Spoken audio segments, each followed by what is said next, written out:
Wonder Woman 1984 came out over the weekend, and it came out both on streaming and in theaters. That was a change that was much discussed. $16.7 million is how much it did in that opening. Our Dan Roberts is here to talk movies with us, although, as he told us in the break, he didn't see Wonder Woman 1984 quite yet because a lot of people didn't like it.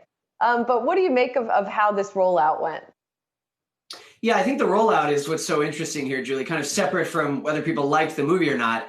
And a lot of people did not like the movie, judging by Twitter. But, the simultaneous release had been announced just for this movie long before Warner Brothers announced that it would do this with all of its 2021 movies. The theaters were kind of on board with this just as a one-off. And then Warner Media kind of said, surprise, we're going to do this with all of our movies in 2021 as well. And I think one kind of detail in the plan that's maybe being lost is that although it was simultaneously released in theaters and on HBO Max, it'll only stay on HBO Max for a month.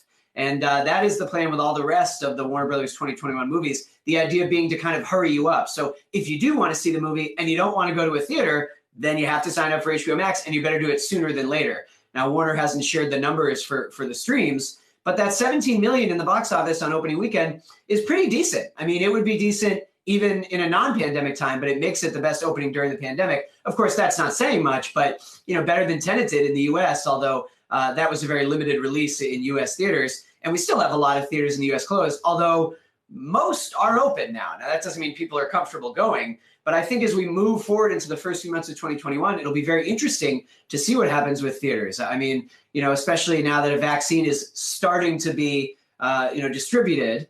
Are we going to see more people comfortable going to a theater wearing a mask? It's still an indoor space. And a lot of people say, I'm not doing that. Well, if there's a movie you want to see on HBO Max, then you're not ready to go to theater. You're going to have to subscribe to HBO Max. So it's an interesting move. And, it was enough of a success that Warner Brothers has announced that it's hurrying up production on a third Wonder Woman movie. So I'm judged by that. Well, Dan, let's pick that up and transition from the DC universe over to Marvel and a story that you're working on, which is Disney's franchise fatigue problem they're facing in 2021. Now, you and I have discussed this for many years. I think that they've had a franchise fatigue issue for a while. But then again, I'm not really a franchise guy. And I think you watch all these movies that Disney puts out, all the different Marvel movies, and pretty much they're all good, at least as far as I can tell from your reviews. And they haven't really screwed it up quite yet. Lion King was a little weird. Some of the Star Wars movies have been just so, but generally Disney has nailed it. What's the risk you see next year?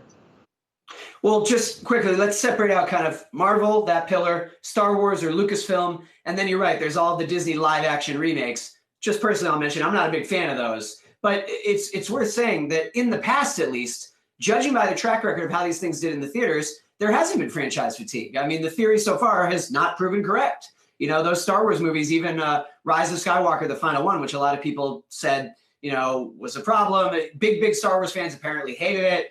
I liked that movie, but, that did very well. They all make $1 billion or more. I mean, all these Marvel movies are huge hits. Avengers, biggest box office movie ever, the final Avengers movie. Now, all that said, I do think that next year, 2021, and then into 2022, Disney is going to push this theory more than ever before. Let me just read here a quick list of Marvel shows. These are series that are coming to Disney Plus in 2021. WandaVision, Falcon and the Winter Soldier, Loki, What If, which is an animated series, Miss Marvel series.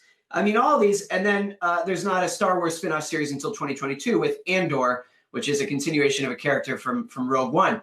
But look, even if you're a Marvel fan, you can't watch all this stuff unless that's all you do with your free time is watch these shows.